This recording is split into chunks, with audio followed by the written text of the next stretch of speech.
So for my second book review, I'm going over a book that was pretty meaningful to me, and I really learned a lot um, from this book in high school. The one that I got when I was in high school was this one, the revised and updated edition. It was released in 2001. The original edition I got a few years ago for $1 at a library surplus sale. It was from 1992. So you can just kind of see the differences there. The main difference with the revised and updated is just an update in the dollar figures and also more of the changes in technology. Because like the first chapter is on about a day in cheap living, living on no money at all. And then the thing that changed with the inflation is save 30 grand a year in 92 by cutting out certain expenditures that people would have for their lifestyle.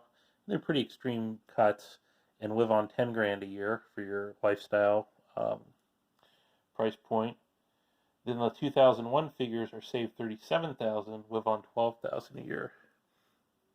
And it's interesting to look at that. I have a good friend that lives on about 15,000 a year, and it's interesting to just see how those economics work and how all that stuff could work and that I feel like I could live on 12 to 20. I did a budget on about 8,000 for a core budget, but then realistically with different expenditures and different consumerist things that are we're always on kind of a perpetual battle against um, or to tame, but the dopamine from consumption is quite a great drug to overcome.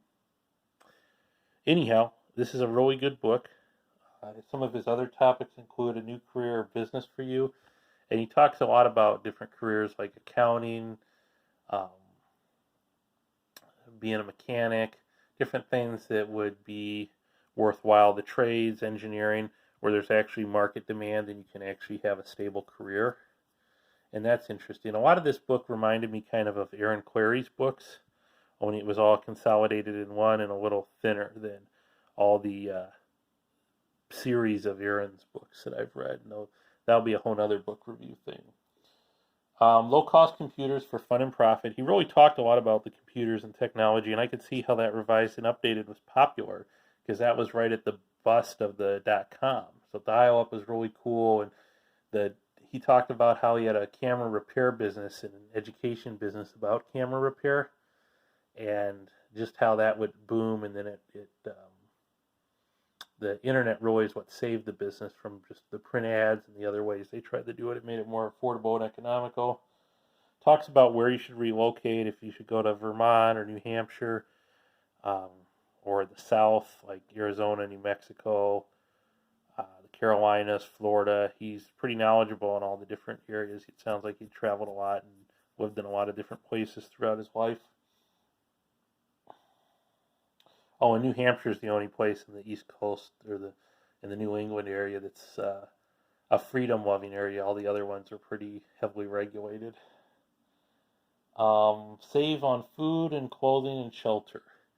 He talks quite a bit about how you can minimize your food cost, how you can minimize your clothes cost, how you can minimize your shelter cost. And the shelter one was really interesting because I had already had the duplex idea in my mind before this, but then he reaffirmed it and he really talked up quite a bit about owner-occupied rental properties. So that was cool. Talks about mobile shelters. You can see here, this is a schoolie, and this is a old school bus converted to a home. And when I was in high school, I actually did a whole report on how I'd live in a school bus when I got older. And now it seems like it's more popular. I'm really glad I went the duplex route because then I have something that holds its value or appreciates and also has revenue generating opportunities. The one on the top here, the top two, this one's a converted mobile home, I think somewhere in the Southwest.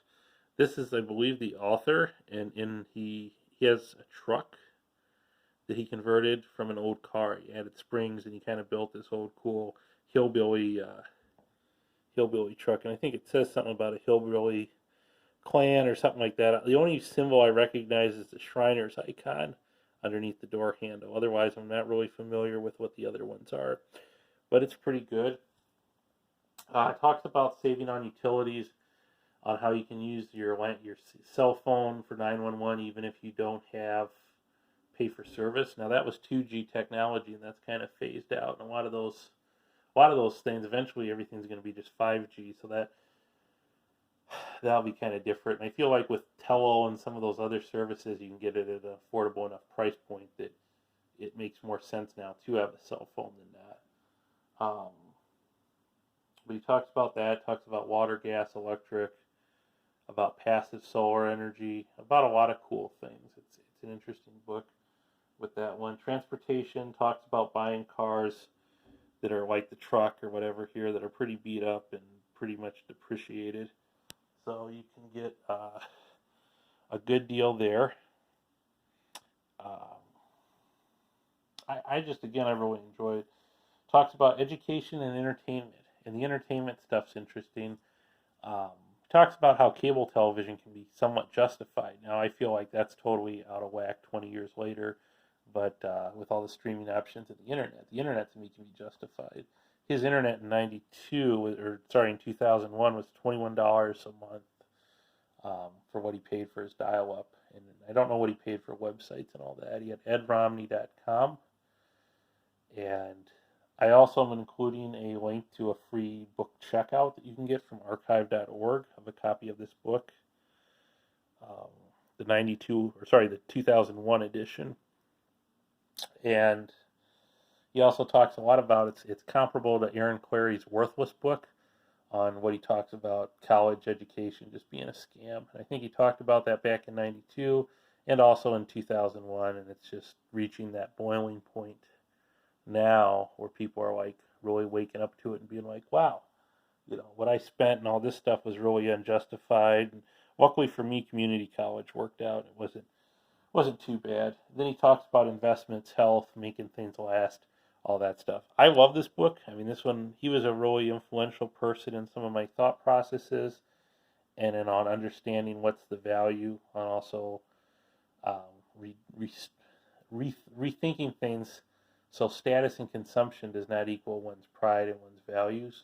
And another point he had is whenever you see something that you want to buy, a shiny trinket, think about it being in a 99-cent bin or something at a garage sale. That it's just some piece of junk you want to get rid of. And he has a whole lot of different thoughts and different things. He's a very opinionated, ultra-conservative guy, but I really liked his book. He wrote stuff and said stuff that nobody else would really write. Was a child of the Depression and all that. I believe he's been gone for at least 15 years. He passed away. So anyhow, hope you all like, subscribe, and enjoy, and have a great day.